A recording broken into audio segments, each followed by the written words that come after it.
A juventude brasileira agradece porque as juntas estão juntas. Amém? E fala assim, ó.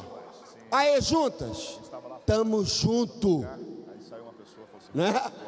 Galera, agora eu quero que você continue nesse espírito de adoração, preparando aí seu coração para as experiências de uma carioca que estava lá no Rio de Janeiro, e aí Deus veio e chamou para ir para lá, para Santa Catarina. Quero chamar aqui a Ronilce. Vem cá, Ronilce, uma salva de palmas para ela, gente. Compartilha conosco o que Deus tem feito na sua vida, Ronilce. Boa noite, queridos. Muito bom estar com vocês. E eu gostaria de começar falando através de um vídeo bem rapidinho e que vocês deixassem Deus falar aos seus corações.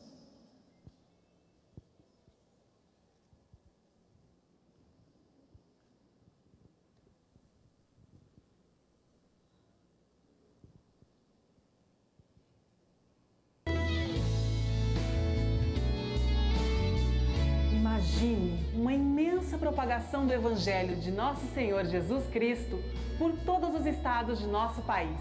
Imagine uma concentração de 100.000 pessoas levando a mensagem de transformação e graça por todas as partes de nossa pátria. Podemos tornar tudo isso realidade com a sua ajuda. 100.000 pessoas, formando 50.000 duplas, evangelizando 5 pessoas por dia. Passadas 2 semanas, alcançaremos mais de 2 milhões de pessoas. A hora é agora. Julho de 2012. Seja luz e participe da Megatrans 2012. Jesus transforma.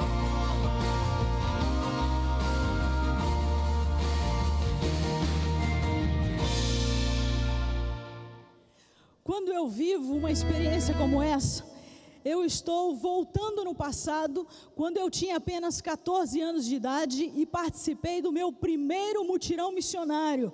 Hoje nós chamamos de Trans. E a partir desse tempo, Deus tem me desafiado a algo maior para o Senhor. E quando o Senhor me chamou para o desafio da obra missionária, Ele disse que eu seria uma missionária dentro da minha casa, na minha cidade, no meu estado, no lar. E dali então eu comecei a fazer uma coisa muito especial. Pela primeira vez saí de rua, nas casas, batendo nas portas das pessoas e oferecendo estudo bíblico, falando com as pessoas na rua a respeito da minha salvação e da minha certeza de vida eterna. Aos 16 anos de idade, eu vi pela primeira vez 2 frutos desse investimento que Deus estava fazendo na minha vida. E eu era naquele tempo a pessoa mais feliz do mundo, porque o Senhor Deus já estava me fazendo uma missionária. E depois desse tempo, mais de 21 anos se passaram. E hoje eu estou aqui dizendo a vocês que ser missionária ou exercer a missão no chamado que Deus nos dá, começa onde nós estamos. Atualmente estou há 8 anos no estado de Santa Catarina, na cidade de Itapema, e não foi o estado que eu escolhi, nem a cidade que eu escolhi, mas Deus me enviou para lá, a fim de ali começar um projeto missionário de plantação de uma igreja. Hoje nós somos uma igreja que há 4 anos está organizada eclesiástica e juridicamente, 2 congregações, e num grande desafio de crescermos para que o reino do Senhor possa vir a ter mais vidas sendo ganhas e salvas para Cristo Jesus. O testemunho que vocês estão vendo, o exemplo que vocês estão vendo na tela, é resultado do projeto Jesus Transforma. Há muito o que fazer na nossa pátria. Muitos brasileiros, patrícios nossos, que estão morrendo sem conhecer o amor transformador de Cristo Jesus. E o interessante é que ao longo dessa jornada, Deus nos deu o privilégio de conhecer algumas pessoas que foram resgatadas das trevas. E em algumas dessas fotos que vocês estão vendo, de pessoas que foram batizadas, uma destas pessoas está, quem sabe, já atuando como líder na sua comunidade, e ela disse: missionária, eu quero fazer mais pela minha comunidade. E ela sempre nos procura dizendo o que nós podemos fazer por aqueles que estão carentes, o que nós podemos fazer pelas famílias que precisam de Jesus. E ela já tem levado a nossa igreja, a nossa congregação a servir ao Senhor. Vidas como um casal de adolescentes que conhecemos ainda frequentando baladas, e começamos a falar do amor de Jesus, e eles aceitaram Jesus como Senhor e Salvador, viviam uma vida de relacionamento comum, como se fossem um casal. O Senhor Jesus entrou na vida deles, transformou a vida deles, e eles disseram: missionária, nós queremos viver como Jesus, namorar como Jesus, e a partir de hoje nós vamos namorar com Jesus. E aí então eles tiveram um tempo em que experimentaram a cura, o perdão e a restauração de Jesus em suas vidas. Hoje, casados, já com 3 filhos, estão exercendo um ministério pastoral em uma das igrejas do Paraná. O Senhor Jesus transforma vidas que precisam ouvir do seu amor. Mas quem há de falar a estes? Quem anunciará? Quem pregará? Estamos vivendo um tempo de 100 dias de oração, 100 dias de busca da santificação, para que o Senhor faça maravilhas no nosso meio. E no mês de julho será a oportunidade em que eu e você teremos de corrermos para a semeadura. Certamente no seu estado, na sua cidade, haverá um projeto de trans. Qual é o seu estado? Você vem? Quem vem? Onde será o estado, a cidade em que nós vamos ter trans? Minas Gerais, São Paulo. Quem mais? Quem mais? Você vai. Se você vai, vem aqui à frente. Nós queremos orar por vocês. Aqui estão os missionários, que serão aqueles que coordenarão o grande exército de Deus que sairá nessa colheita no mês de julho. Você pode se juntar a nós. Vem aqui à frente. E nós gostaríamos de orar pela sua vida. Jesus transforma. Ele transforma a minha vida. Transformou os meus pensamentos, as minhas atitudes. Transformou a sua vida. Então venha. Aqui está a cidade de Janaúba, Minas Gerais. Santa Catarina terá trans. São Paulo, Rio de Janeiro, Teresópolis.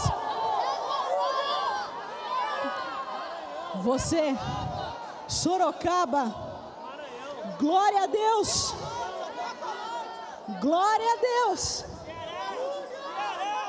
Ceará, Contagem,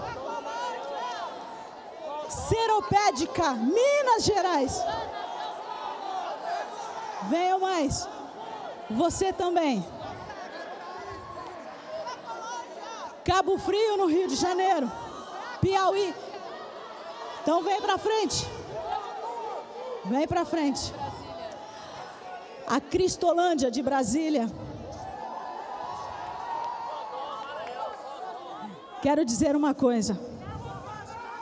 Eu quero dizer uma coisa a você que está sentado. A nossa pátria precisa conhecer a salvação que Deus nos dá em Cristo Jesus. Esta é a oportunidade que você tem de servir a nossa pátria como um bom soldado no exército de Deus. Deus quer te usar para grandes desafios, mas nós precisamos começar na nossa terra, na nossa pátria, porque o Senhor Deus quer que tenhamos um tempo com Ele, de exercício da nossa fé, de compartilhar da sua salvação, da sua certeza de vida eterna. Eu quero orar com esses que estão aqui. Quero dizer uma coisa.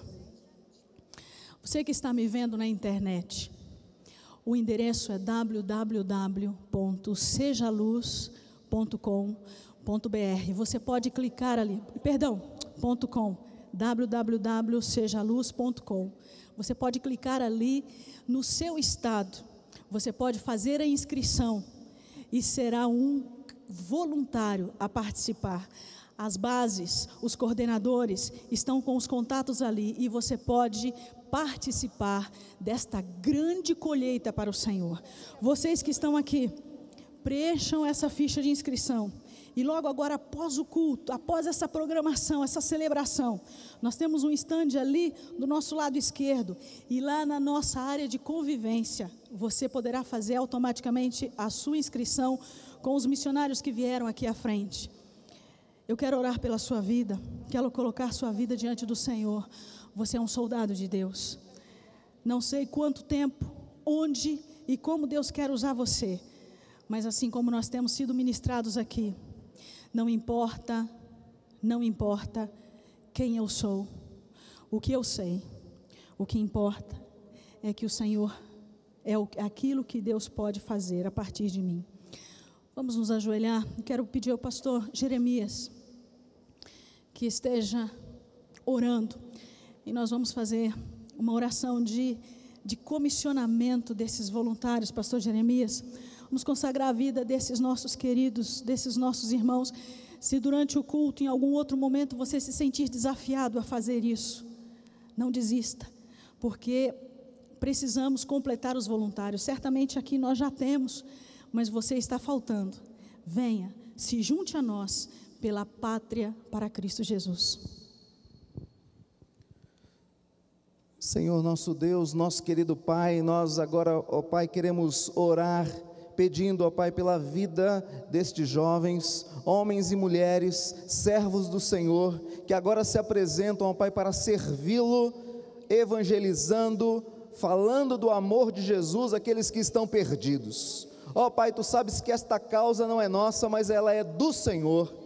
Por isso, ó Pai, nós clamamos que a Tua bênção acompanhe cada um destes servos. Ó Pai, nós sabemos que o interesse deles é servir, o interesse é colocar-se nas Tuas mãos como um vaso, e serem, ó Pai, completados, enchidos, usados pelo Senhor.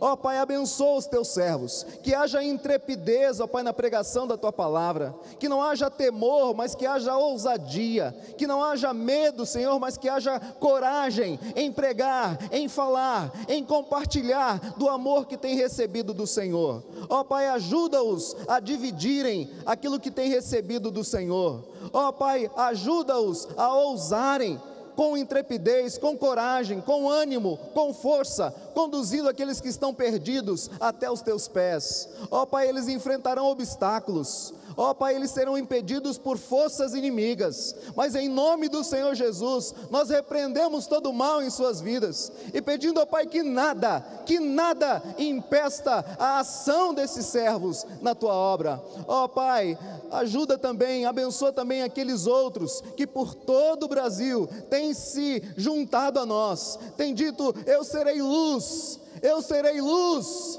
eu serei luz, e as trevas não terão mais vez neste país, nesta nação. Ajuda o Teu povo, espalhado por toda esta pátria. Ajuda-os, ó Pai, a comprometerem-se com essa obra e fazerem a sua parte. Ó Pai, prepara aqueles que ouvirão, prepare aqueles que serão alcançados. Ó Pai, que o Teu Espírito, o Espírito de Deus, convença-os do pecado e traga-os, ó Pai, ao Teu reino de luz. Muito obrigado, Senhor. Abençoa os Teus servos, mexe com o coração de outros, toca, ó Pai, na vida de outros. Todos podemos ser, todos somos vocacionados, não estamos aqui à toa, temos uma missão a cumprir. Fala, Senhor, ao coração de cada um, fala, Senhor, ao coração dos Teus servos. Em nome do Senhor Jesus é que nós oramos, em nome de Jesus, amém, Senhor.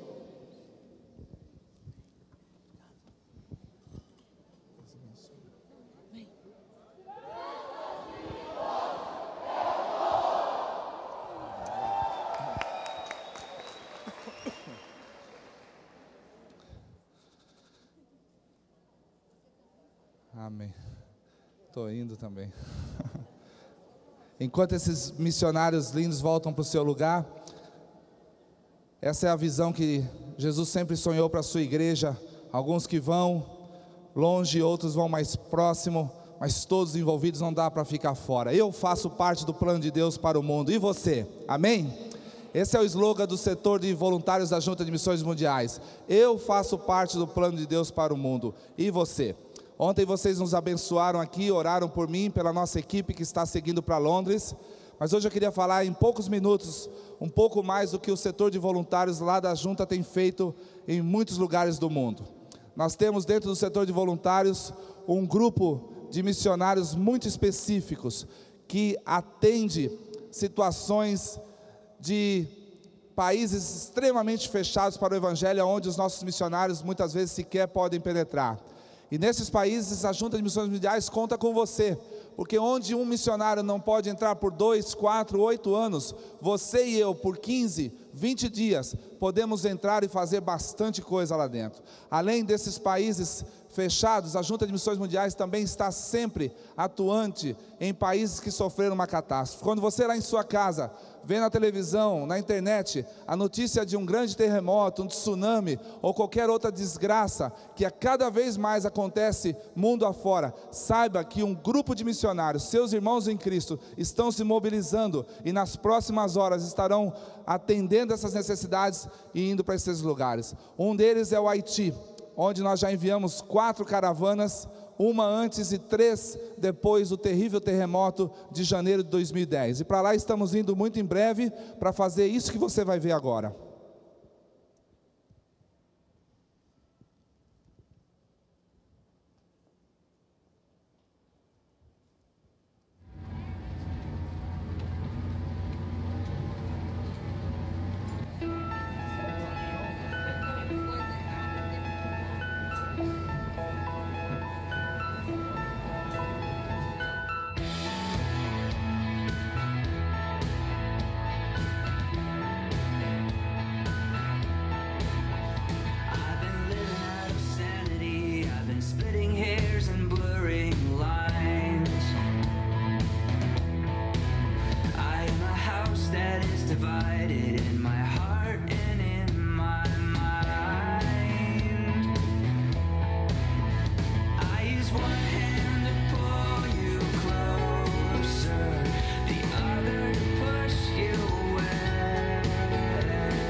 O Haiti é o único lugar do mundo para onde a Junta de Missões Mundiais envia uma caravana todos os anos.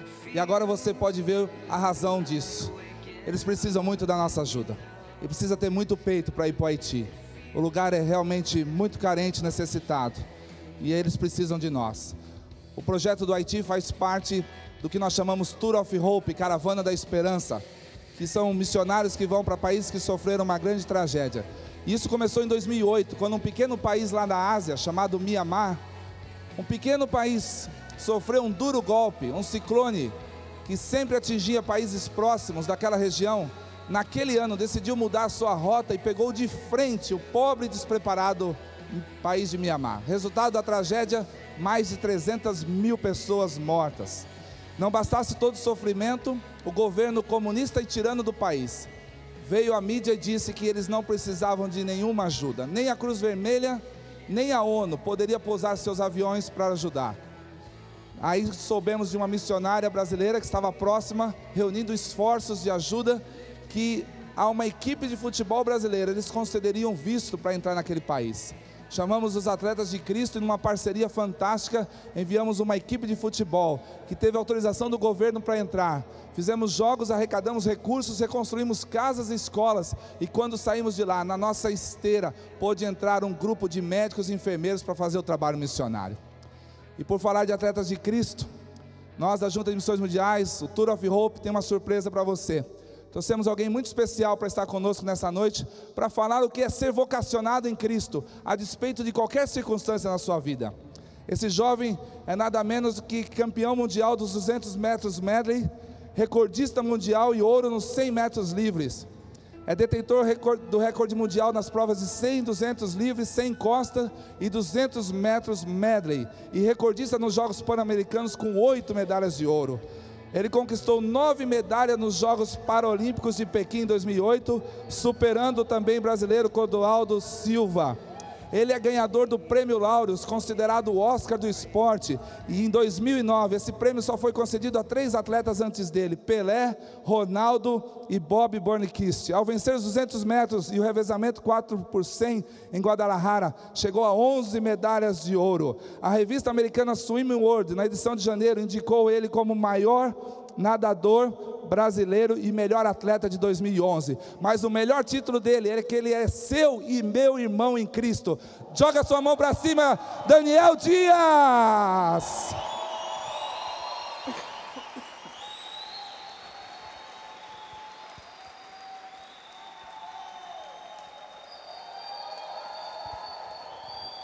Graça e paz, amém? É uma grande alegria estar aqui, né? Vou ser bem breve, porque vou deixar vocês curiosos para saber um pouco mais da minha história, para logo mais no Altas Horas, né? Vida cristã inteligente, não é? Então eu espero todo mundo, né? Dormir para os fracos. Eu que sou atleta, tenho que dormir cedo, mas vou estar aqui com vocês, né? Porque se vocês creem que com Jesus somos mais que vencedores, vocês estejam aí que eu vou contar um pouco da minha história, o que Deus tem feito na minha vida e o que Ele pode fazer na sua vida. Amém? É isso aí, se você quer ouvir mais sobre o Daniel, não perca depois do intervalo, volte para cá para o templo, nós vamos ter um tempo maravilhoso aí no Altas Horas. Eu quero fazer um convite para você, intervalo no final do culto e o tempo do Altas Horas, dê uma passadinha no stand do Tour of Hope, e ali você vai ver os nossos missionários, médicos, dentistas, o pessoal que está indo trabalhar no campo, estão lá para receber você, e acesse as nossas redes sociais e faça parte desse plano de transformar o mundo para Jesus Cristo, amém? Deus abençoe você, obrigado. Mano, essa tenda hoje promete, hein? Vai ser bênção. E eu quero chamar aqui pastor Michel Piragini, uma salva de palmas também. Afinal de contas, quando alguém se disponibiliza para ser servo de Deus, a gente tem que agradecer. Obrigado, que Deus nos abençoe aqui. Amém. Glória a Deus. Estou muito feliz de estar aqui ministrando a palavra de Deus a vocês.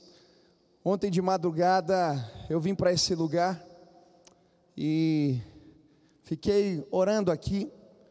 Não tinha ninguém, as cadeiras estavam vazias e o Espírito Santo de Deus começou a falar no meu coração. Eu creio que Deus está com o arco entesado. Ele vai lançar por toda a terra homens e mulheres de Deus que vão sair deste lugar para pregar a sua palavra. Jovens cheios do Espírito Santo que amam a Deus e que decidiram instalar o governo de Deus na terra. A Bíblia nos fala muito sobre o governo de Jesus Cristo. Quando Jesus voltar, eu tenho clamado: volta logo, Senhor Jesus, volta logo.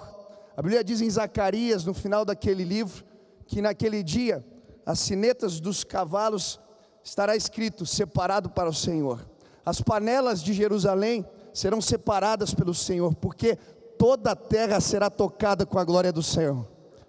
E eu creio que Deus está preparando uma geração que atrai o reino de Deus sobre a terra, que ora como Jesus: venha a nós o teu reino, seja feita a tua vontade. Por isso, meu irmão, se você está dizendo sim para Deus, fique de pé agora. Eu queria começar este tempo de mensagem, de ministração, pedindo a Jesus que viesse falar com a gente, se revelasse a nós, e que pudéssemos ser ministrados pela presença de Deus. Fique de pé aí no teu lugar. Quem está com sono aí, levanta a mão para eu ver. Isso. Põe a mão na cabeça do irmão que está ao teu lado aí e diga: sai dele sono em nome de Jesus. Isso pode repreender. Aleluia. Eu sempre começo culto nos jovens e adolescentes da mesma maneira. Eu quero pedir que você erga as suas duas mãos para o céu em sinal de rendição total a Jesus Cristo. Eu quero que você repita comigo agora: Senhor Jesus, eu marquei um encontro contigo esta noite, neste lugar. Senhor Jesus, eu abro meu coração para receber tudo aquilo que o Senhor tem para a minha vida. Eu quero, Senhor Jesus, eu te dou liberdade, pode tocar na minha vida, pode falar ao meu coração, eu quero te obedecer. Senhor Jesus, se revela a mim esta noite, em nome de Jesus, amém. Você pode dar uma salva de palmas ao Senhor? Ele está neste lugar, Ele vai falar contigo hoje. Diga para o teu irmão assim: Deus vai falar com você, irmão.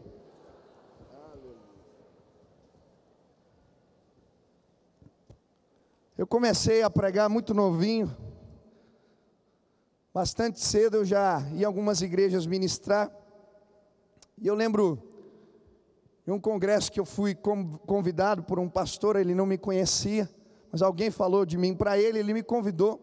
Eu cheguei naquele congresso de jovens, aquele lugar estava cheio de jovens, você devia ter uns 500, 600 jovens no congresso, no interior do Paraná. E quando eu cheguei de carro, e o pastor me viu, ele falou: você é o preletor? Eu devia ter uns 20 anos, magro. Eu falei: sou eu mesmo. Ele falou: poxa, eu confesso que esperava alguém mais experiente, talvez um pouco mais forte, mas já que veio você, vamos lá, né? E ele apresentou eu ali naquele dia com uma certa desconfiança, e eu preguei aquela noite, e terminando a mensagem, veio uma jovem me procurar, falando: pastor, olha, eu preciso lhe pedir desculpas. Falei: mas o que aconteceu, o que eu fiz? Acabei de chegar. Ela falou: não, sabe o que é? Quando você subiu lá na frente, de camiseta, com essa cara de moleque, eu pensei que você fosse o rapaz dos avisos. Mas aí você começou a falar demais, aí eu dei um cutucão no meu namorado e disse: e olá, o rapaz dos avisos resolveu pregar. De fato, meus irmãos, o que eu desejo essa noite é ser apenas o rapaz dos avisos aqui, mas que traz um recado de Deus para o teu coração, em nome de Jesus. Eu quero começar esta mensagem contando uma história de uma lição que eu aprendi com o senhor lá da minha igreja, já bem velhinho, de cabelos bem branquinhos, que um dia entrou na minha sala, com os olhos marejados, cheios de lágrima e com um pedido urgente. Este homem, ele fazia um trabalho em uma das favelas de Curitiba há alguns anos, e ele usava o escotismo para ganhar crianças e adolescentes para Jesus e tirá-las dos caminhos das drogas. E aquele homem falou: olha, pastor, eu fiquei sabendo que vai ter um acampamento de adolescentes na sua igreja, e Deus me incomodou que eu preciso levar os meninos lá do meu projeto. São 12 meninos, e eles não têm grana para pagar retiro, coisa nenhuma. E aí, diante daquele pedido, daquele irmão, tão sincero, tão genuíno, eu falei: olha, fica tranquilo, meu irmão, a gente vai dar um jeito.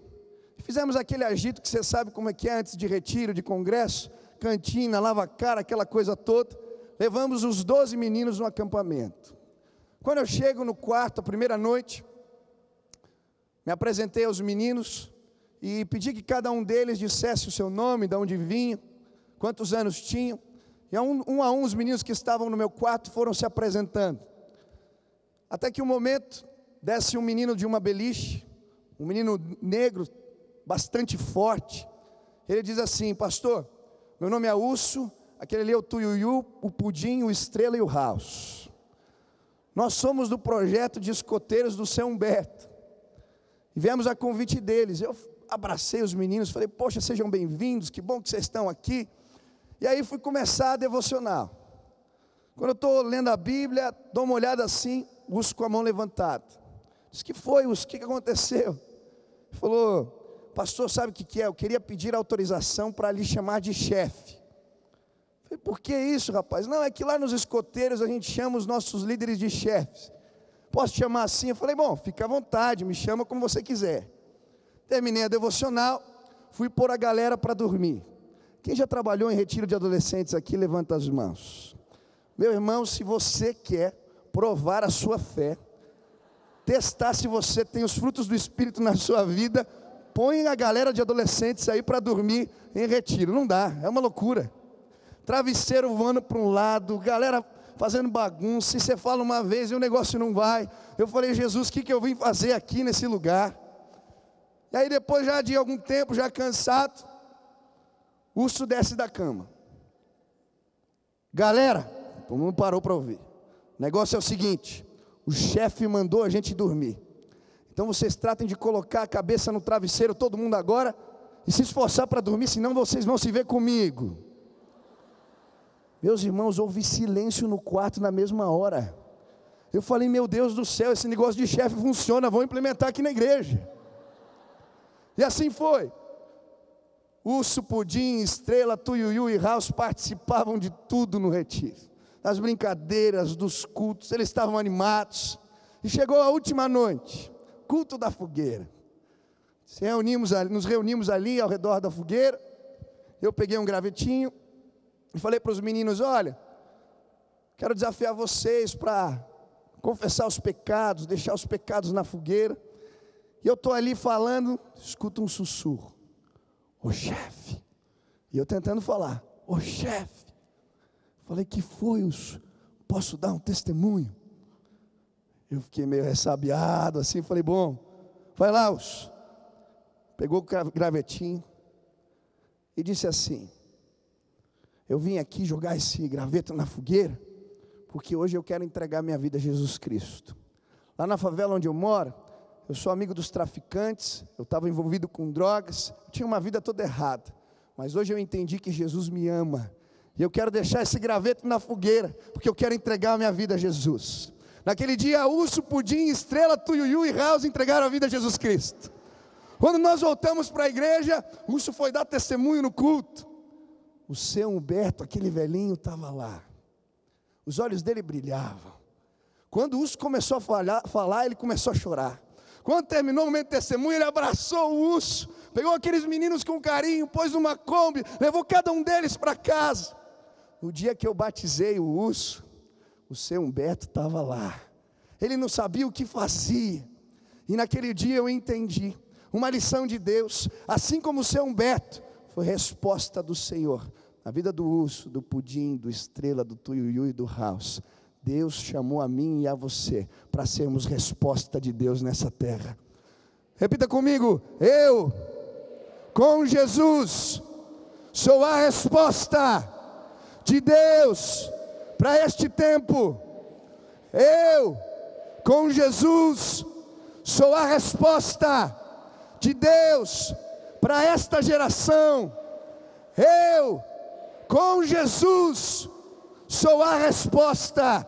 Quantos aqui tem Jesus no coração? Meu irmão, Deus te chamou para ser resposta nessa terra, neste tempo. Estou falando aqui com missionários, homens de Deus, gente que vai espalhar a glória do Senhor nessa terra. E toda vez que eu escuto histórias de homens que foram usados por Deus para ser resposta diante das injustiças sociais do seu tempo, diante dos problemas da sua terra, eu fico impactado. Uma das histórias que mais marca a minha vida é a história de George Miller. Aquele homem andava pelas ruas da Inglaterra e um dia ele viu uma criança dentro de um manicômio pedindo ajuda. Naquela época não existiam orfanatos na Inglaterra. quando uma criança perdia os seus pais, ela era lançada nos manicômios. E quando ele vê aquela situação, ele diz: esse problema é meu, Deus me chamou para ser resposta. Aí aquele homem abre um primeiro orfanato, sem recursos, sem condição nenhuma, crendo simplesmente que Deus é poderoso para prover as nossas necessidades. Ele abre a sua casa, crianças começam a entrar na sua casa, ele começa a tirar crianças do manicômio, e Deus começa a prover. Quando acaba o alimento, café da manhã, ele ora com as crianças, a carroça do padeiro quebra na frente do orfanato. Ele chega: poxa, tem leite que vai azedar, pão que vai estragar, será que serve para vocês? E Deus vai sustentando. No final da vida de George Miller, milhares e milhares de crianças haviam passado pelos seus orfanatos. Sabe por quê? Um homem entendeu no seu tempo que com Jesus ele tinha as respostas para as injustiças sociais da sua época. Eu vim dizer para você, meu irmão, que nós temos a resposta, é Jesus. Esses dias eu estava vendo um documentário, aquele vídeo de transformação que fala sobre movimentos de oração. E uma outra história me impactou. Numa cidade da Colômbia, eles tinham um problema muito sério com lixo, que ficava jogado nas ruas. E por causa disso, doenças se proliferavam naquela cidade. E os pastores da igreja começaram a se reunir para orar. E orar pelos problemas da terra. E Deus visitou um dos líderes e lhes deu uma ideia: vamos nas madrugadas pegar saco de lixo e vassoura, e vamos começar a varrer e limpar a cidade. E as igrejas na madrugada começaram a fazer isso. Enquanto eles faziam isso, Deus começou a varrer o pecado da terra também. E um grande avivamento começou naquela cidade, porque a igreja do Senhor Jesus entendeu que foi chamada para ser resposta. Repita comigo: eu, com Jesus, sou a resposta de Deus para os problemas sociais do Brasil, para os meus amigos, para os meus vizinhos, no meu trabalho. Deus me chamou para ser resposta. Quantos aqui querem ser resposta de Deus? Aleluia. Essa noite eu gostaria de estudar com você o que acontece nas nossas vidas quando decidimos ser resposta. E alguns sentimentos que surgem no nosso coração, que são espécie de amarras, limitadores, para que não cumpramos o propósito do Senhor aqui na terra. Por isso você trouxe Bíblia, abre em Êxodo capítulo 4, versículo 1. Sei que o pastor Pedrão já ministrou hoje aqui, outros pastores falaram sobre Moisés, mas eu estava orando e Deus colocou esse texto aqui no meu coração. Você trouxe Bíblia, abre em Êxodo capítulo 4, versículo 1. Quem achou, diga amém. Quem não achou, diga misericórdia. Êxodo é fácil, é o segundo da Bíblia, é tranquilo. Quem não trouxe Bíblia, diga perdão, Senhor. Pode falar, quem não trouxe Bíblia, diga perdão, Senhor. Traga a Bíblia para a igreja, irmão, é a palavra de Deus, amém? Capítulo 4, versículo 1, diz assim: respondeu Moisés: mas eis que não crerão, nem acudirão à minha voz, pois dirão: o Senhor não te apareceu. Perguntou-lhe o Senhor: que é isso que tens nas mãos? Respondeu-lhe: um bordão. Então lhe disse: lança um na terra. E ele o lançou na terra, e o bordão virou uma serpente, e Moisés fugia dela. Disse o Senhor a Moisés: estende a mão e pega-lhe pela cauda. Estendeu ele a mão, pegou-lhe pela cauda, e ela se tornou em bordão, para que creiam que te apareceu o Senhor, Deus de seus pais, o Deus de Abraão, o Deus de Isaque, o Deus de Jacó. Disse-lhe mais o Senhor: mete agora a mão no peito. E ele o fez, e tirando-a, eis que a mão estava leprosa, branca como a neve. Disse ainda o Senhor: torna a meter a mão no peito. E ele a meteu no peito novamente, e quando a tirou, eis que se havia tornado como o restante de sua carne.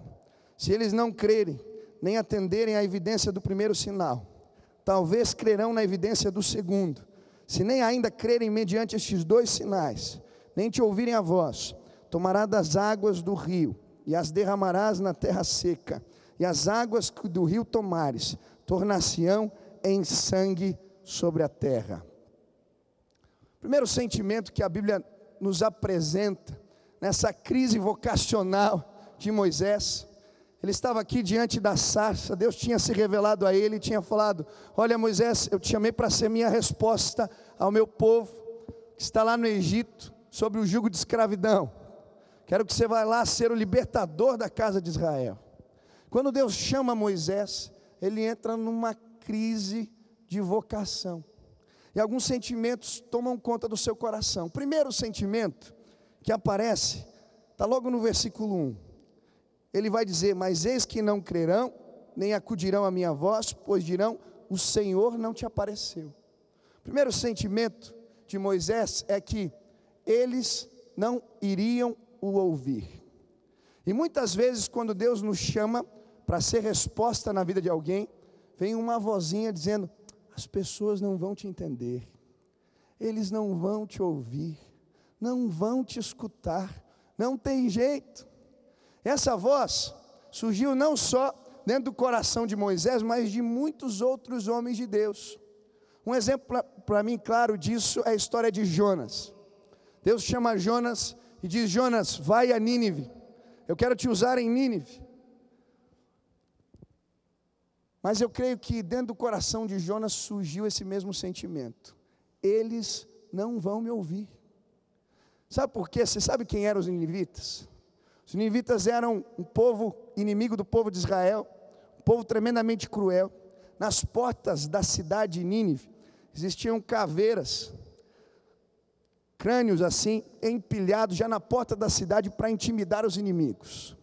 Quando eles tomavam uma cidade, eles matavam homens, mulheres e crianças, e muitas vezes empalavam vivos os seus inimigos, ou então os esfolavam e deixavam eles cozinhar no calor do deserto. Olha que gente boa que eram os ninivitas.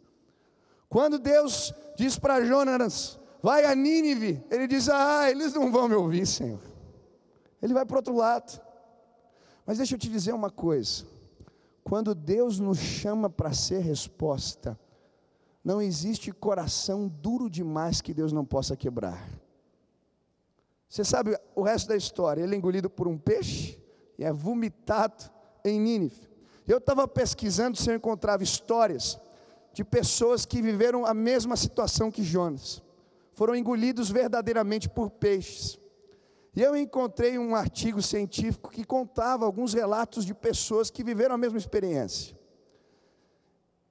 E o interessante é que esse artigo científico dizia que, por causa das enzimas que existem dentro dos peixes, essas pessoas que foram engolidas por peixes, a primeira coisa que acontecia é que elas perdiam todos os pelos do corpo.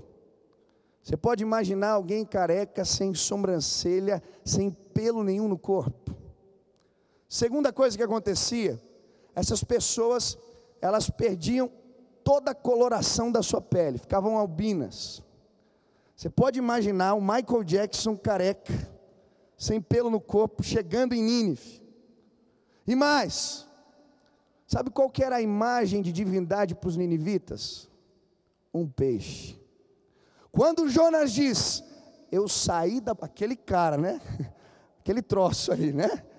Quando ele chega e diz: eu saí da boca do peixe, tem um recado de Deus para vocês. Há uma comoção geral em Nínive. A Bíblia diz que o rei desce do trono, veste roupas de saco, põe cinza na cabeça e promulga um jejum nacional de 40 dias, onde até os animais fizeram jejum. Eu não sei o que é isso. Vaca fez jejum, um galo fez jejum, jejum nacional. Sabe por quê? Quando Deus nos chama para ser resposta, não existe coração duro demais que Deus não possa quebrar, meu irmão. Deus te chamou para ser resposta. Talvez você olha para a tua casa, você ora para alguém, você diz: não tem jeito. Meu irmão, continua orando. Não existe coração duro demais que Deus não possa quebrar. Deus te chamou para ser resposta. Essa foi a história de Jeremias também. Quando Deus o chama, ele diz: Senhor, eu sou uma criança, eles não vão me ouvir, eles não vão me escutar. E olha o que Deus diz para Jeremias: não digas que é uma criança, você vai pregar a minha palavra, quer eles ouçam, quer deixem de ouvir. Eu te chamei para ser resposta. Deus nos chamou para ser resposta, irmão. Quer as pessoas ouçam, quer deixem de ouvir. Em Ezequiel capítulo 33, a Bíblia nos fala da função do atalaia. Aquele servo que ficava com as cornetas na mão, e quando chegavam os exércitos inimigos, a sua missão era trocar a trombeta e anunciar que o inimigo estava chegando. E a Bíblia vai dizer que se o atalaia tocasse a trombeta, e mesmo que o exército inimigo entrasse, matasse alguém, o atalaia ele ficava inocentado. Mas se ele não tocasse a trombeta, o sangue das pessoas que morreram iam cair sobre a cabeça do atalaia. Aqui nesse lugar existem atalaias. Deus colocou uma trombeta nas suas mãos. Ele está dizendo: anunciem, anunciem que o reino de Deus está chegando sobre a terra. Anunciem, anunciem. Eu tenho chamado vocês para ser resposta. Quer as pessoas ouçam, quer deixem de ouvir. Quando eu preguei isso lá na igreja, uma menina entendeu. Ela veio me procurar no final do culto: pastor, eu escrevi meu testemunho, fiz uma cartinha, e fui de andar em andar no meu prédio, colocando debaixo da porta dos irmãos lá, dos meus vizinhos. Quer eles ouçam ou deixem de ouvir, eles vão saber o que Jesus fez na minha vida. Quantas vezes nós vivemos essa crise? Eu lembro um dia que eu estava voltando para casa, e fui pegar um ônibus lá em Curitiba, e tinha um jovem sentado no banco da praça. E o Espírito Santo de Deus começou a me incomodar, dizendo: vai lá falar com aquele jovem do meu amor. Era no meio do dia, eu tinha um monte de coisa para fazer. Eu falei: isso é coisa da minha cabeça. Já sentiu assim? É coisa da minha cabeça. E eu fui andando, cheguei no ponto de ônibus e aquela voz do Espírito me incomodando. Falei: dei meia volta, voltei. Caminhei, cheguei perto do banco, falei: não, é coisa da minha cabeça. Voltei de novo. Acho que eu fiz isso umas 3 vezes, até que tomei coragem e sentei do lado daquele menino. Ele estava fumando. Eu olhei para ele e falei: olha, eu não sei se você vai acreditar em mim, mas Deus mandou eu sentar aqui do teu lado, e dizer que Ele não esqueceu de você. Meu irmão, aquele menino começou a chorar no banco da praça, jogou o cigarro no chão, pisou assim firme, olhou para mim e falou: cara, como é que você sabe da minha vida? Eu falei: eu não sei nada. Eu estou desviado, eu vim aqui para Curitiba estudar, eu me afastei dos caminhos do Senhor. E no banco da praça, eu tive o privilégio de orar com aquele jovem que se reconciliou com Deus. Sabe por quê? Deus nos chamou para ser resposta, irmão. Se atalaia, levanta, deixa Deus te usar. Eu lembro de outra experiência tremenda. Eu estava no culto um dia, é a mesma crise. Terminou a mensagem, eu me sentei na terceira fileira. Tinha acabado de acontecer o apelo, e tinha um casal na minha frente. Eu estava ali cantando as músicas, e de novo o Espírito Santo de Deus começou a me incomodar. Falou: Michel, ora por esse casal que está aí na tua frente. Falei: Deus, eu nem conheço, eles não vão me ouvir. Vou orar pelo quê? E o Espírito Santo de Deus me incomodando, e toca uma música. E lá na igreja normalmente, depois do apelo, é uma música e termina o culto. Naquele dia o pastor estava empolgado, terminou a primeira música, ele emendou a segunda, e eu resisti a segunda música inteira. Quando ele começou a terceira, eu falei: tá bom, Deus, acho que se eu não orar não vai acabar o culto aqui.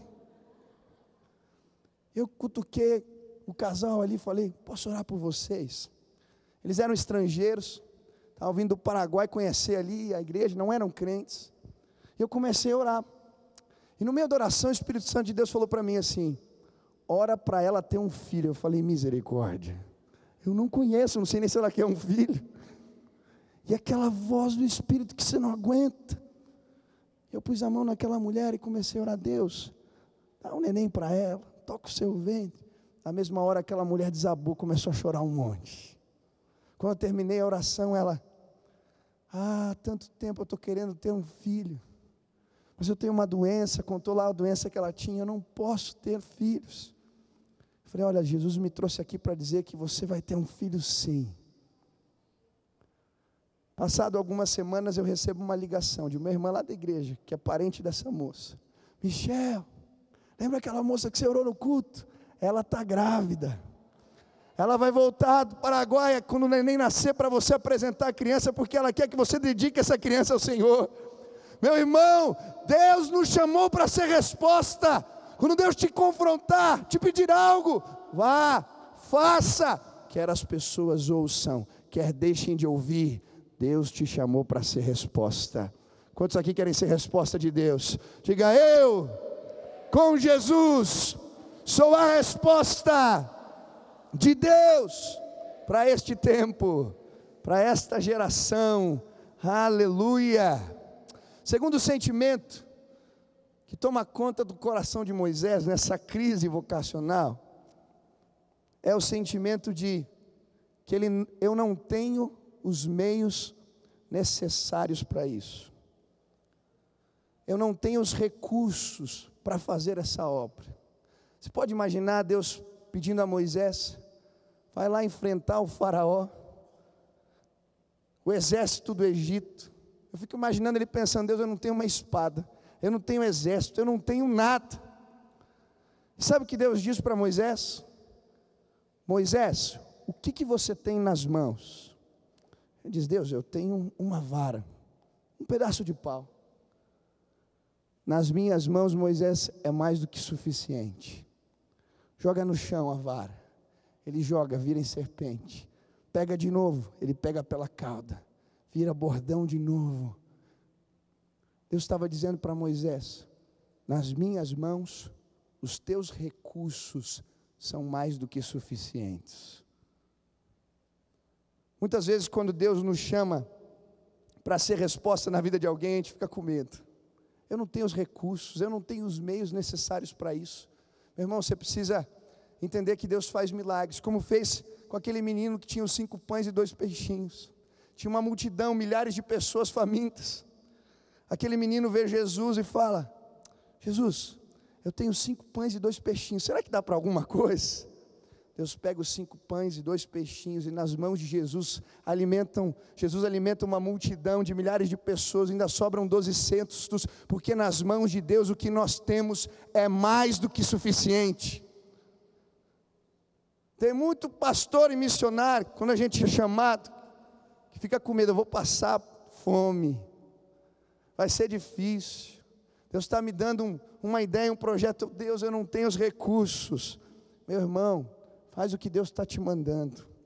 Eu lembro que quando eu comecei meu ministério, bem novinho, eu descia na garagem para orar todos os dias e pedia a Deus que me mostrasse qual que era o meu campo missionário. E Jesus falou para mim: olha, eu quero que você fale do meu amor nas escolas de Curitiba. Eu falei: tá bom, Deus, comecei a orar por isso. E um dia entrei no carro, estava indo na locadora, e veio assim uma cena na minha mente. Eu vi um ônibus que parava na frente das escolas, eu enchia aquele ônibus de adolescentes, de jovens, e levava eles para a igreja. E naquele momento eu falei: Deus, eu preciso comprar um ônibus. Entendi. Voltei para casa, entrei na internet, comecei a pesquisar o preço dos ônibus. Era um mais caro que o outro. Eu tinha 20 e poucos anos, tinha nada de grana. Como é que eu vou comprar um ônibus? Eu fui na casa de uma amiga, ela tinha uma foto de um ônibus velhão assim. Eu pus na prateleira do meu quarto. E toda vez que eu passava pela porta, eu orava: Deus, me dá um ônibus. Se esse projeto vem do Senhor, me dá um ônibus. Deus, me dá um ônibus. Se esse projeto vem do Senhor, me dá um ônibus. Queridos, passou 2 semanas. Um atleta foi visitar a nossa igreja, ficou sabendo do projeto que eu tinha para evangelizar nas escolas e doou a grana para eu comprar um ônibus. Eu comprei um busão, 2 semanas, cara. Comprei um busão, sabe aqueles ligeirinhos prateados, você vê lá em Curitiba, né, sanfonado assim. Estava velhão, acabado, detonado, mas quando aquele busão entrou na igreja, eu comecei já a chorar. Falei: meu Deus. E aí, fomos fazer o trabalho nas escolas. Quando começamos a falar de Jesus nas escolas, primeira vez, fazer um trabalho contra as drogas, usando dobraduras para falar com os adolescentes. Foi um desastre. Era papel voando para tudo que era lado. Ninguém prestava atenção, coisa nenhuma. Eu vi que tinha uns meninos no fundo da sala que dançavam break. Falei para os meninos: poxa, vem aqui, fazem um negocinho aí para nós. E eles começaram a dar uns passos, a galera começou a prestar atenção. Eu falei: opa, é isso aí. Vocês conseguem um som na diretoria? Eles: conseguimos. A gente vai lá para o pátio agora. Puseram o som. Os meninos começaram a dançar no meio do pátio, começou a aglomerar a galera. eu subi numa cadeirinha e comecei a falar: olha, Deus fez um milagre, eu não tinha dinheiro, Deus me deu um ônibus, esse ônibus vai parar aqui hoje à noite, se você quiser entre que eu vou levar vocês para o culto. Queridos, quando aconteceu que eu parei com um ônibus na frente da escola, não cabia os adolescentes dentro do ônibus. Nós levamos aqueles jovens para a igreja, eles começaram a entregar a vida para Jesus, e eu não me esqueço de um dia, que eu estava pregando ali naquele colégio, de novo em cima de uma cadeirinha, e os meninos estavam apresentando com skate, com break, aconteceu um monte de coisa, e o pessoal que parava na rua começou a subir nos muros para ver o que acontecia dentro da escola, e quando eu fui falar de Jesus, fiz o apelo ali, aqueles jovens começaram a ir à frente, e os que estavam do lado de fora da escola, começaram a pôr a mão na grade, dizendo: eu também quero Jesus, eu também quero Jesus, eu também quero Jesus, e eu ia passando na grade dizendo: Deus te abençoe, Deus te abençoe, Deus te abençoe, Deus te abençoe. Sabe por quê? Nas mãos de Deus, o que a gente tem, mesmo sendo pouquinho, nas mãos do Senhor é mais do que suficiente. Não tenha medo, quem nos sustenta é o Senhor, e Ele é fiel, irmão, Ele faz maravilhas. Quantos aqui já provaram a fidelidade de Deus na vida? Missionário não precisa ter medo de passar fome não, Deus é fiel, cara. Deus te chamou, dinheiro não é problema para Deus. Dinheiro não é problema para Deus. Vou contar só mais uma experiência aqui.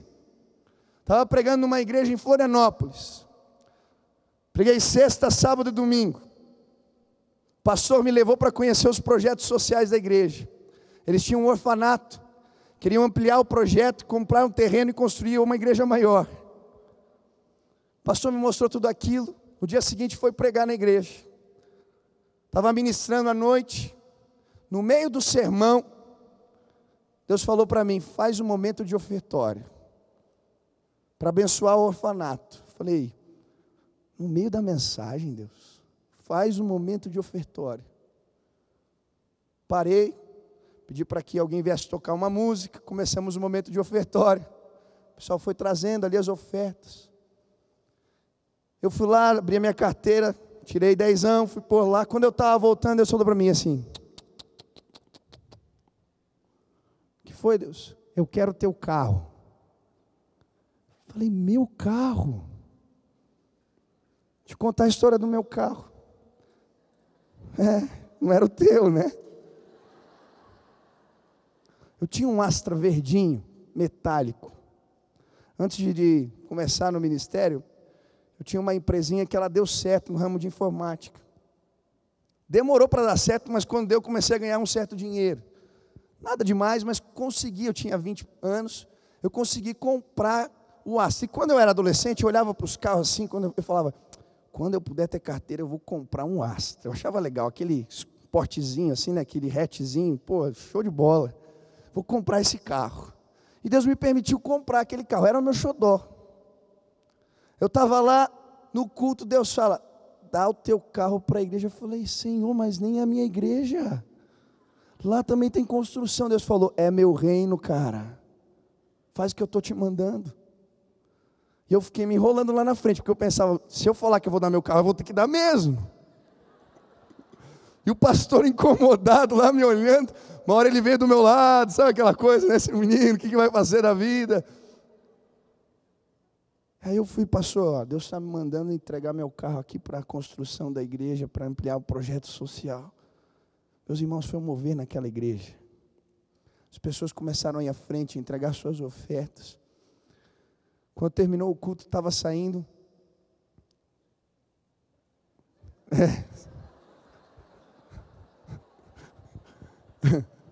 Estava saindo. Veio uma irmã para mim: olha, o que você fez foi de Deus. Quando você começou a pregar, Deus falou que você ia dar teu carro. Eu falei: amém. Aí chegou um outro irmãozinho e falou: pastor, fica com teu carro. Eu: glória a Deus. Faz o seguinte: eu compro o seu carro, dou a oferta para a igreja e você volta de carro. Eu: Senhor, né? Falei: meu irmão, eu não vou entregar sacrifícios ao Senhor que não me custem nada. Essa é a minha oferta. Se o senhor quiser dar esse dinheiro para a igreja. Ele: tá bom, vou inteirar aqui, pastor. O pastor da igreja me disse que naquele dia eles levantaram 3 vezes o valor do meu carro. Voltei de ônibus para casa. Entrei no busão, minha mãe me liga, filho, cadê você? Estou no ônibus, o que aconteceu? Deixei o carro na igreja, você é louco, menino. Aquela semana foi uma semana abençoada. Eu sempre andava de carro, comecei a andar de ônibus de novo, no horário de rush é uma bênção. Meu irmão, você vai de mãos levantadas, você não precisa segurar em nada, você vai só no embalo. Glória a Deus. Eu ia glorificando o trajeto todo. Mas sabe, de verdade, para mim é privilégio construir o reino de Deus nessa terra. Eu não sei para que você vive, cara. Talvez você vive para ter um apartamento maior, para ter um carro melhor, para ter uma televisão do último tipo, computador que você gosta. Viva para construir o reino de Deus nessa terra que você vai ser feliz, manão. Viva para construir o reino de Deus. Eu gosto daquela música que diz: lá está o meu tesouro,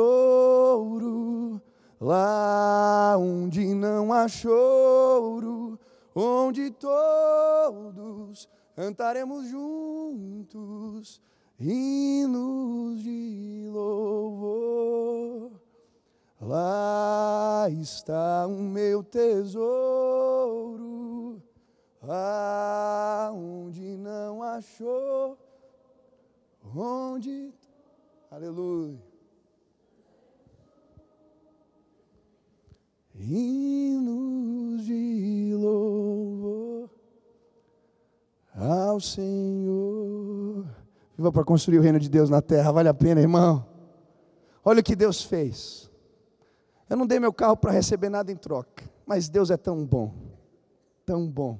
que nas mãos de Deus o pouquinho que a gente tem, nas mãos dele vira um montão. Passou uma semana, estou voltando para casa domingo à noite, recebo uma ligação de uma irmã. Michel, vem aqui na minha casa, preciso conversar com você. Chego na casa da irmã, uma senhora simples.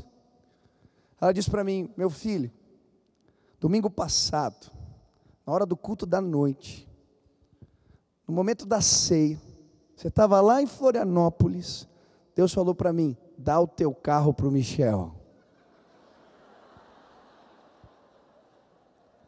Eu não entendi nada, eu falei: Deus, o Michel já tem um carro, para que ele precisa de mais um? Quando eu fiquei sabendo da história, do que havia acontecido lá, está aqui, meu filho, a chave do teu carro novo. Meu irmão, eu desci, abri a porta do carro, era um Celtinha prateado, estava com o tanque cheio, somzinho novo, tudo direitinho. Ele tinha um nome que a menina, a filha da senhora que me deu o carro, tinha dado, não sei o que lá, Celeste. Era o nome do carro. Eu falei: eu vou ficar com o Celeste, Milagre Celeste. Todo mundo que entrava nesse carro, eu contava do milagre de Deus. Quando eu cheguei já em casa, eu alugava a garagem do vizinho, que é médico, ele disse: você trocou de carro? Eu falei: rapaz, preciso contar essa história para você. Quando eu terminei de contar, ele falou: cara, vai lá na minha casa que você vai orar por tudo lá. Pode orar pelo que você quiser. Deus te chamou para ser resposta, meu irmão. E nas mãos de Deus, um pouquinho que a gente tem, nas mãos dele, é mais do que suficiente. Você está com medo do quê? Opa, glória a Deus. Quase que eu caí mesmo. Diga assim: eu, com Jesus, sou a resposta de Deus para este tempo, para esta geração, porque o pouco que eu tenho nas mãos de Deus é mais do que suficiente. Aleluia. Você pode dar uma salva de palmas a Jesus. Terceiro sentimento da crise de vocação de Moisés: eu estou sozinho. Como é que eu vou para lá, Senhor, sozinho? E olha o que Deus diz para Moisés. Versículo 5: para que creiam que te apareceu o Senhor, Deus de seus pais, o Deus de Abraão, o Deus de Isaque, o Deus de Jacó. Disse-lhe mais o Senhor: mete agora a mão no peito. Ele o fez. Tirando, eis que a mão estava leprosa, branca como a neve. Disse ainda o Senhor: torna a meter a mão no peito. Ele a meteu no peito novamente. Quando atirou, eis que se havia tornado como o restante da sua carne.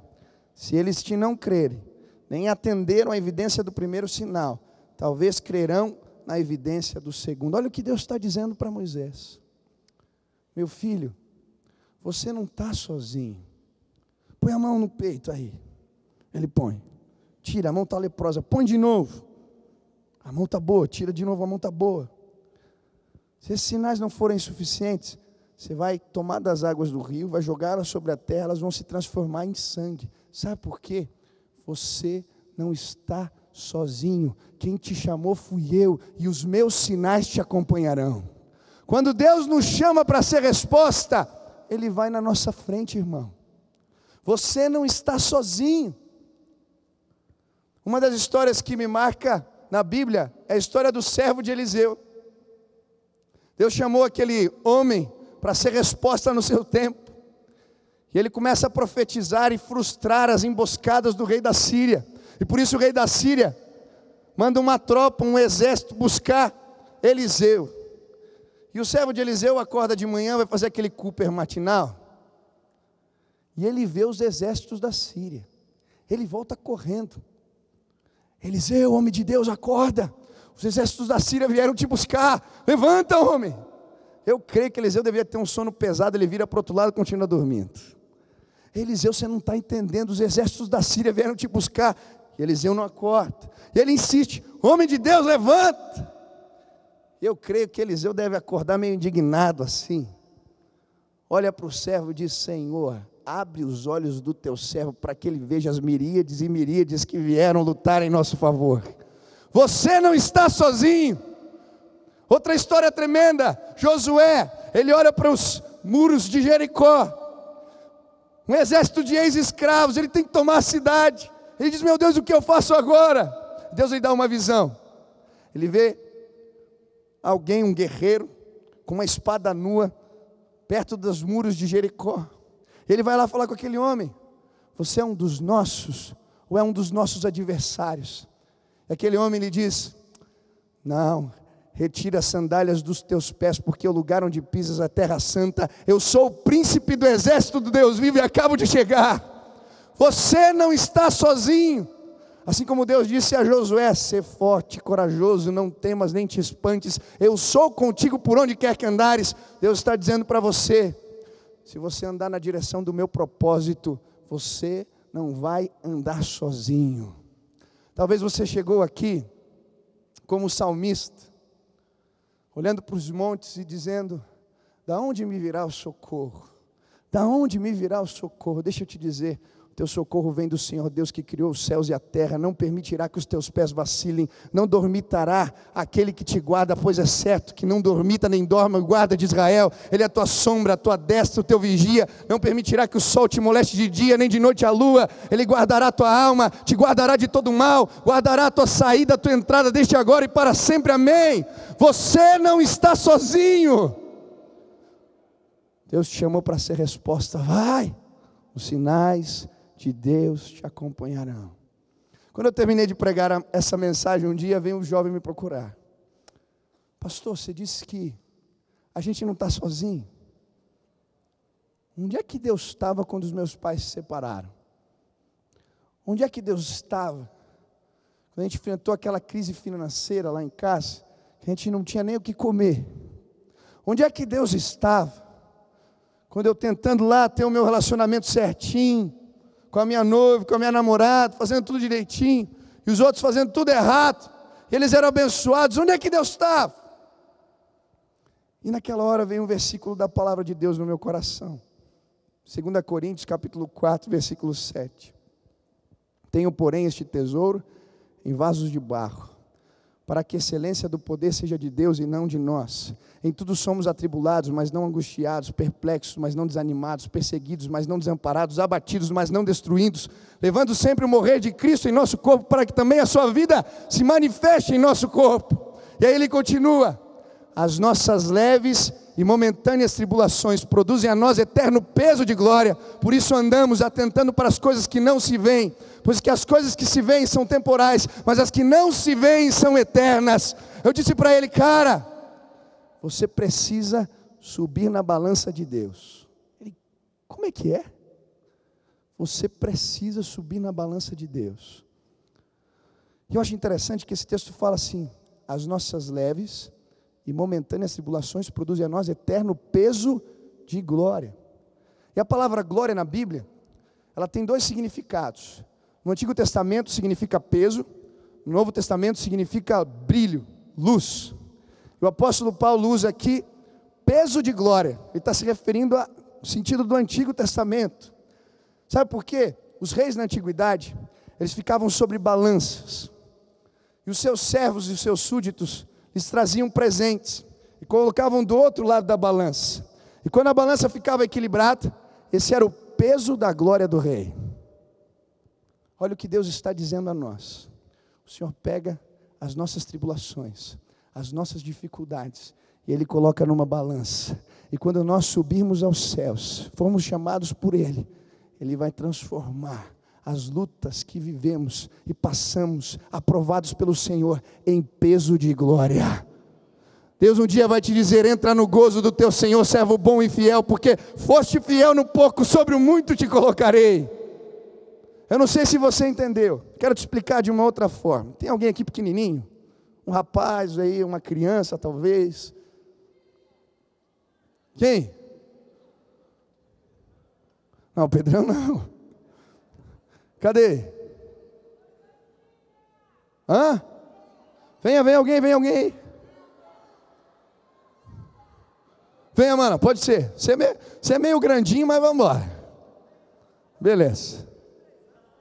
23 anos. Beleza. Alguém segura para mim aqui? Passou. Sobe aqui que fica mais fácil. Não, esse é a mão boa.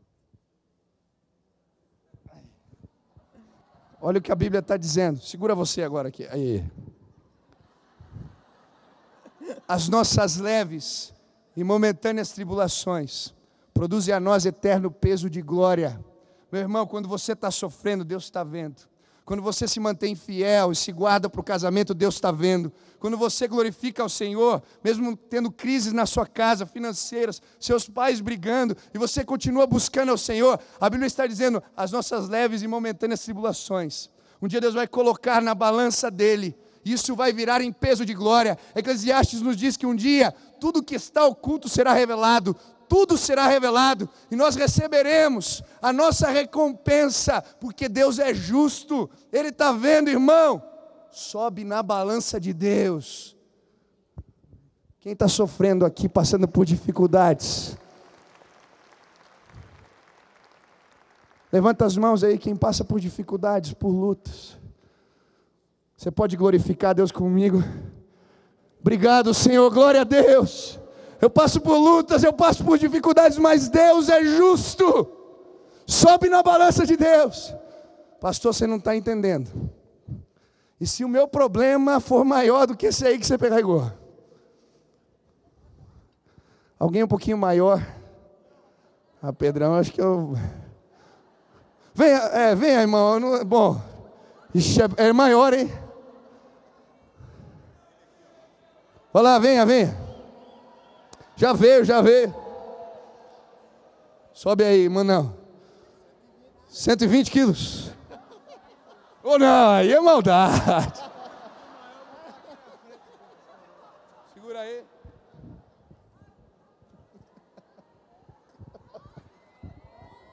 Meu irmão,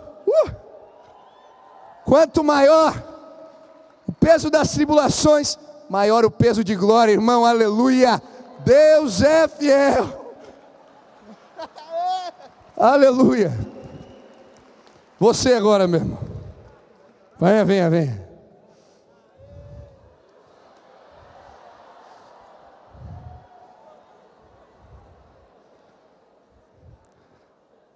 Se a tribulação for maior do que você pode suportar, você pede a Jesus que te carregue no colo. Amém, irmão? Deus te abençoe.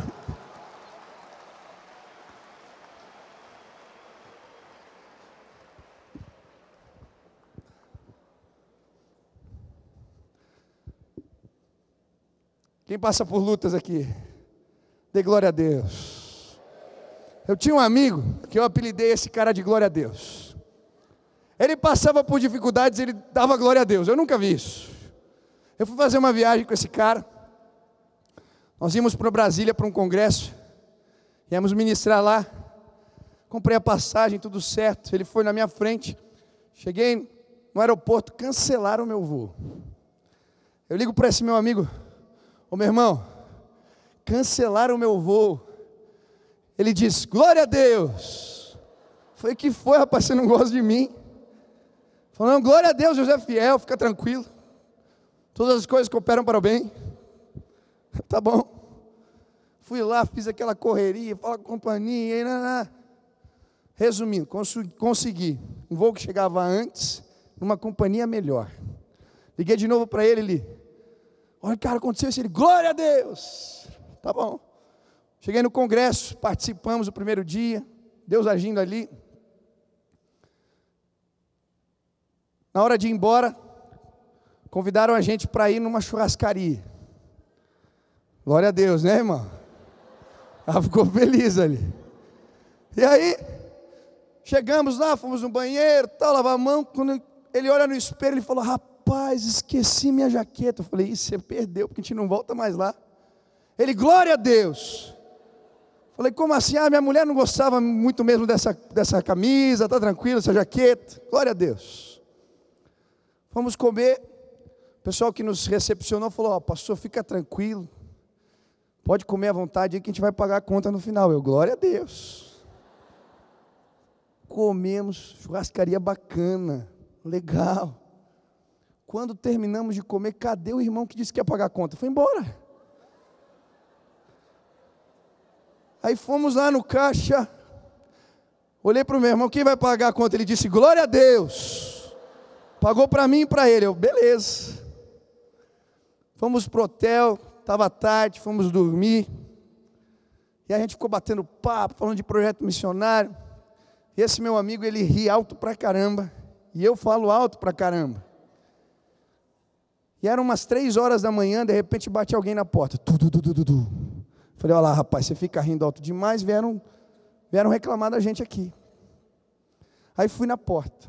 Quando eu abro a porta, uma mulher às 3 horas da manhã, ela diz assim: glória a Deus não, irmã. Ela diz assim: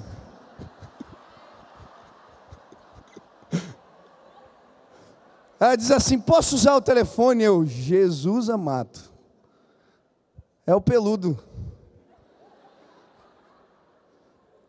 Fiquei ali: por que você não usa lá embaixo? Ela: não, porque aí dentro é bem melhor. Eu: misericórdia. Meu amigo levantou, veio do lado e falou: olha, você pode se retirar, por favor. Vai lá, tem telefone lá embaixo, usa no teu quarto, se vira. Pá, fechou a porta. Eu voltei para a cama, quieto. Ele também, aquele silêncio. De repente ele começou: glória a Deus, irmão. Eu: como assim, glória a Deus? Estamos incomodando o diabo, ele mandou até a sua secretária bater na nossa porta. Meu irmão, você está passando por crises e dificuldades? Em toda e qualquer circunstância, diga: glória a Deus, aleluia. Sobe na balança de Deus. Deus te chamou para ser resposta, cara. Você não está sozinho, sinais de Deus te acompanharão. Último sentimento do coração de Moisés. Deus o chama para ser resposta. Versículo 10 ao 12.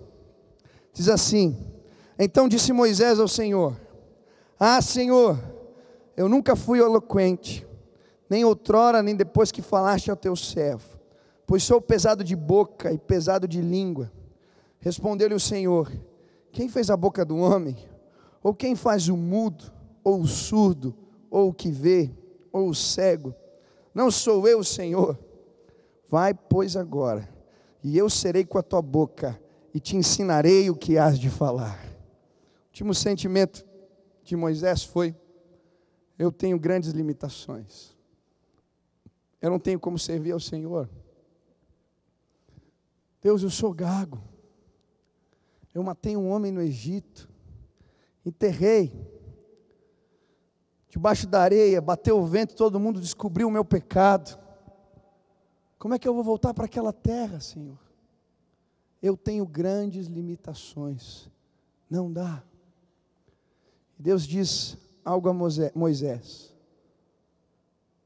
quem fez o surdo, o cego ou o mudo? Não fui eu. Se eu estou dizendo que eu quero te usar, vai, cara. Deixa eu te dizer uma coisa, é nas nossas imperfeições que Deus tem prazer em revelar a sua glória. É nas nossas limitações que Deus se mostra. Você quer ver um exemplo? Que graça teria se na história de Davi e Golias fosse um gigante derrubando outro gigante? Bonito da história é porque é um menino com uma funda, um estilingue, que derruba o gigante. Sabe por quê? Nas limitações de Davi é que Deus revelava a sua glória. Você tem limitações, irmão? Levanta a sua mão aí, quem tem limitações? Deus quer revelar a sua glória através de você. É nas nossas limitações que Deus se revela. Você tem limitações? Que bom. Deus quer usar você. Deus quer se revelar através de você.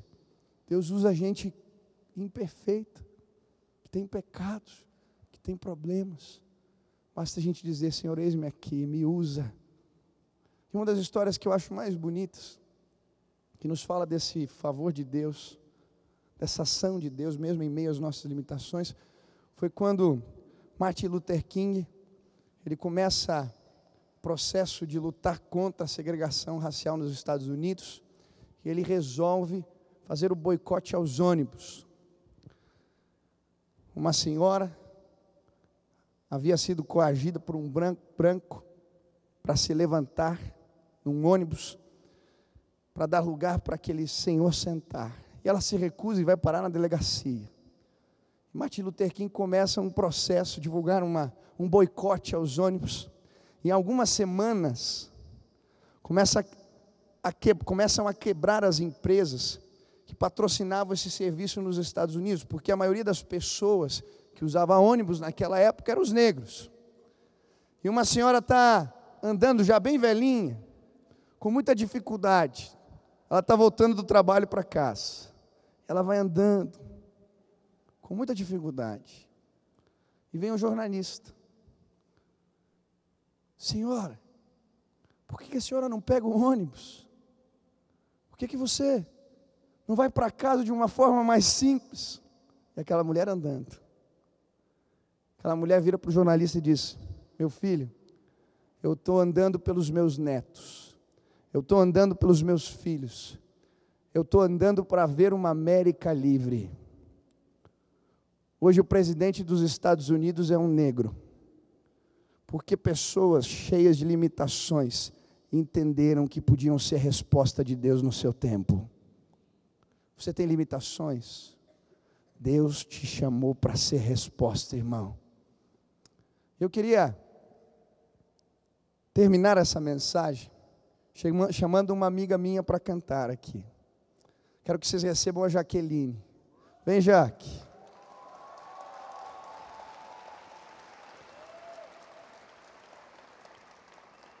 A Jaque, assim como eu, é uma pessoa que tem limitações. Quando ela nasceu, ela teve paralisia cerebral. Mas essa moça é uma bênção, uma mulher de Deus. E um dia, em um dos cultos da nossa igreja,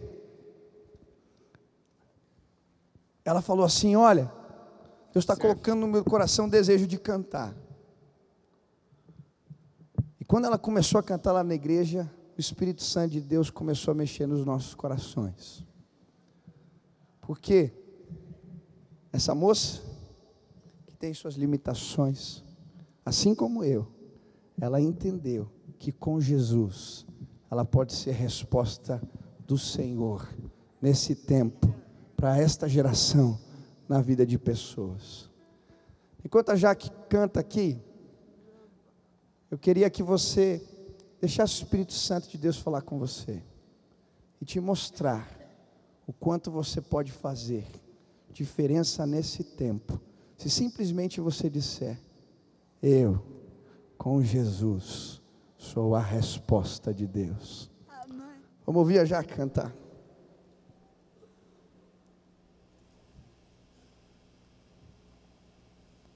Pode soltar lá o som pra gente.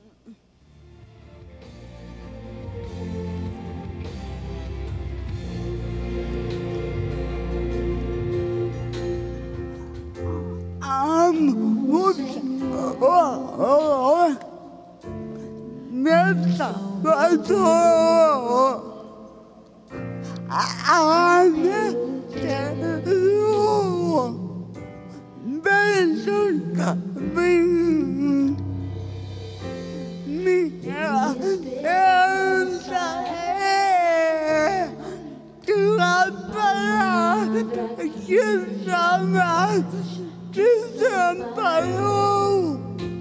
aquele que puxa e quer. Eu estou aqui nessa noite, aqui,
Deus quer revelar a sua glória, mesmo nas nossas limitações. Aqui existe uma mulher que é adoradora do Senhor. Estava com o pastor dela no meu carro, no meu quarto lá, o Adoniran, e ele dizendo: Michel, a Jaque é crente, cara. Ela é crente. E ela fica cantando louvores. Eu perguntei para ela: Jaque, você canta uma música? Ela: qual música que você quer? Ela passa louvando a Deus. E às vezes a gente reclama de tão pouco na nossa vida. Meu irmão, Deus te chamou para ser resposta. Ó, Jaque, quanta gente aqui, ó. Deus te usou aqui hoje na vida desse batalhão, na minha vida.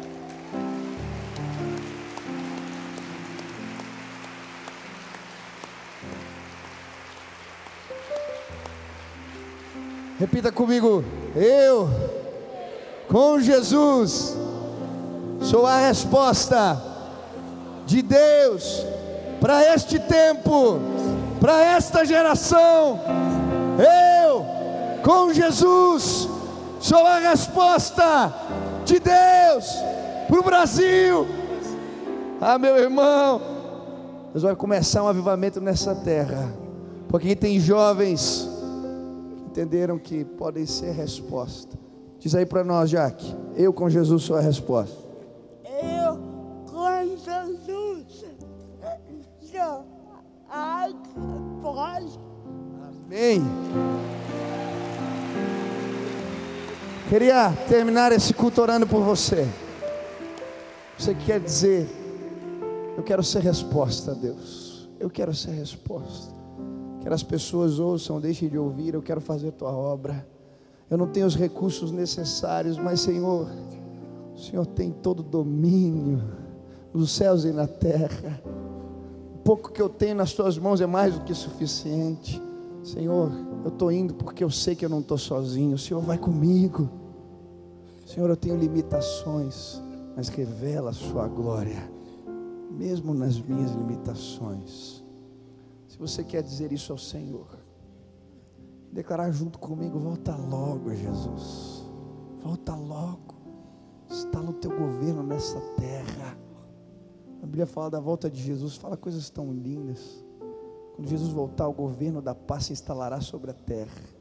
As espadas vão se transformar em rastelos, as lanças em podadeiras, porque o Rei da Paz chegou e pisou sobre a terra. Um dia Jesus vai pisar nos montes das oliveiras. Eles vão se repartir aos meios, diz a Bíblia em Zacarias. Os estudiosos dizem que existe uma falha na superfície da terra, debaixo dos montes das oliveiras. Eles já estão se dividindo. Quando Jesus puser o seu pé ali, o governo de Deus vai ser estabelecido sobre a terra. Naquele dia, águas vivas correrão entre os montes. E a bandeira de Deus, que é o amor, vai ser instalada sobre toda a terra. Eu vivo para ver esse dia, quando num piscar de olhos, as trombetas vão começar a tocar, os céus se abrirão, Jesus vai voltar em glória, instalar o seu governo sobre a terra. Esse dia, os morros nas favelas do Rio de Janeiro terão o governo da paz de Jesus Cristo. Neste dia, lá na África, as crianças que a gente viu aqui nos telões do Haiti vão poder pular e celebrar, porque o Rei da Paz chegou, irmão. Eu vivo para ver esse dia. Jesus vai voltar em glória, e eu e você somos promotores desse reino. Se você quer instalar o governo de Cristo na terra, do jeito que você pode, você quer viver para isso, cara, esta é bobeira, mano, perda de tempo. Eu vivo para ver Jesus voltar. Eu vivo para ver o governo dele na terra. Eu vivo para isso, cara. Você quer declarar: eu quero viver assim? Sai do teu lugar agora, vem aqui na frente. Eu quero orar por você. Pode vir em nome de Jesus. Eu quero ser resposta. Não importa se você é mais velho, é mais novo, é pastor, é líder de juventude. Venha. Você está se dizendo: Deus, eu quero ser resposta. Vem agora, sai do teu lugar, vem aqui. Nós vamos orar juntos. Ah, pastor, mas eu tomei minha decisão. Vem, cara, se apresenta, porque nessa comunhão aqui que a gente ora, Deus faz coisas tremendas. Venha, venha, venha, venha, venha, venha. Se apresente. Sou do exército de Deus. Venha, venha. Pode vir, pode vir, pode vir, pode vir, pode vir. Pode vir em nome de Jesus. Pode vir, pode vir. Pode vir, pode vir. Tem mais gente lá no fundo, aleluia. Pode vir, desce. Pode ser estar de colete, não, irmão, você é da organização. Venha, se Deus falou contigo, venha. Eis-me aqui, Senhor, me apresento. Quero viver para ver o teu governo instalado sobre a terra. Aleluia. Aleluia. Aleluia. Deus está me incomodando. Eu gosto de falar de Jesus sempre, né?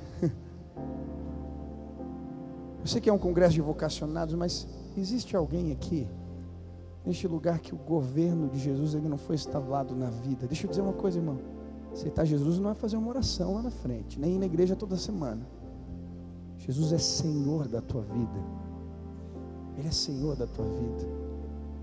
Se hoje você quer entregar a sua vida a Jesus Cristo, Deus quer te dar alguns presentes. Primeiro deles, direção para a tua vida. Quando a gente aceita Jesus, o Espírito Santo de Deus nos guia. Ele fala com a gente. Fala sobre a faculdade, fala sobre o trabalho, fala sobre o ministério, fala sobre todas as coisas. Você quer entregar a sua vida a Jesus Cristo hoje? Deus vai te dar direção. Se entregar a sua vida a Jesus Cristo, Deus vai te libertar dos pecados e das suas consequências. A Bíblia diz que todos os pecados estão afastados da glória de Deus. Mas quando entregamos a nossa vida a Jesus, temos comunhão de novo com o Pai. Se entregar a sua vida a Jesus, você não vai precisar mais ter medo, irmão, do inimigo. A Bíblia diz que aqueles que são filhos de Deus, o maligno não lhes toca. Tem urucubaca, macumba, feitiço, não pega. Se entregar a sua vida a Jesus, você não precisa ter medo da morte. João 14 diz que Deus tem preparado morada para aqueles que o amam. Se existe alguém aqui jovem, você veio nesse congresso, mas ainda Jesus não é Senhor de verdade da tua vida.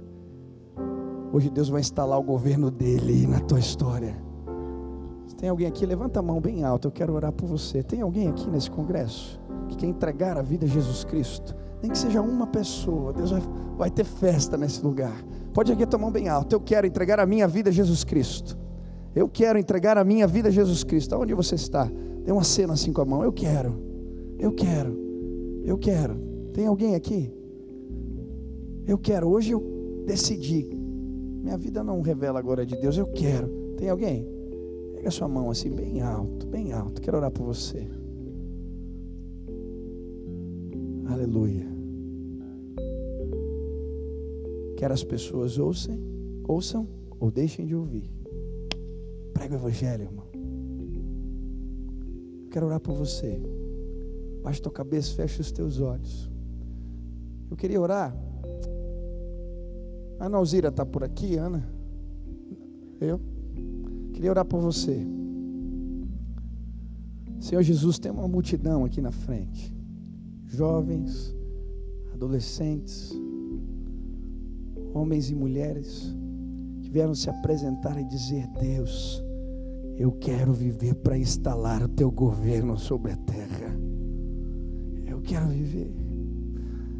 E Deus, quando a gente pensa nisso, tantas dúvidas e sentimentos tomam conta do nosso coração. E talvez meus irmãos chegaram aqui com medo, Deus, com medo de serem mal interpretados, com medo de passarem necessidades, com medo de ficarem sozinhos, com medo porque são pecadores e têm limitações. Mas Deus, eu quero pedir agora, abre as janelas dos céus neste lugar e começa a derramar do teu Espírito Santo sobre a vida dos meus irmãos, e que eles possam ser cheios do Senhor, tomados pelo Senhor, da cabeça aos pés.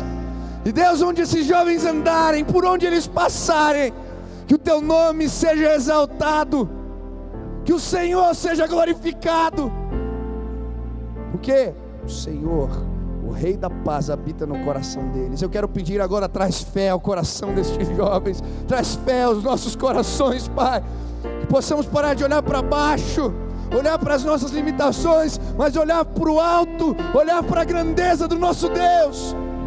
Nos ajuda, Deus, parar de reclamar da vida, reclamar dos problemas. Nos ajuda a subir da tua balança, Deus, e dar glória a Deus em todo tempo, exaltar o teu nome em toda e qualquer situação. Nos ajuda, Senhor, a revelarmos a tua glória na terra. Quero pedir agora, Pai, em nome de Jesus, quando os teus servos voltarem para casa, que eles possam ser resposta de Deus dentro das suas casas, que eles possam ser resposta de Deus nas faculdades desse Brasil afora, que eles possam ser resposta de Deus, Pai, onde trabalham, que eles possam ser resposta de Deus diante das injustiças sociais dessa terra, e que a gente possa ver mudanças acontecendo por todo o Brasil. Começa um avivamento no nosso meio, Deus. Levanta jovens que amam o Senhor, que tem olhos que brilham, jovens que sonham, gente que está disposto a fazer o possível e o impossível para que o Senhor seja exaltado. Deus, põe paixão no coração dos meus irmãos, paixão pelo Senhor, que eles contagiem os outros ao falar de Deus, falar do seu amor, ser uma autoridade, algo impressionante. Deus, Faz isso, Pai, faz isso. Volta logo, Senhor Jesus. Volta logo, Senhor Jesus. Assim como o Senhor nos ensinou a orar, Deus, estamos reunidos hoje aqui dizendo: venha a nós o teu reino, venha a nós o teu reino, venha a nós o teu reino, Senhor, venha a nós o teu reino, Senhor. Seja feita a tua vontade, assim na terra como nos céus. Usa cada um aqui, Deus, é o que pedimos em nome de Jesus. Amém.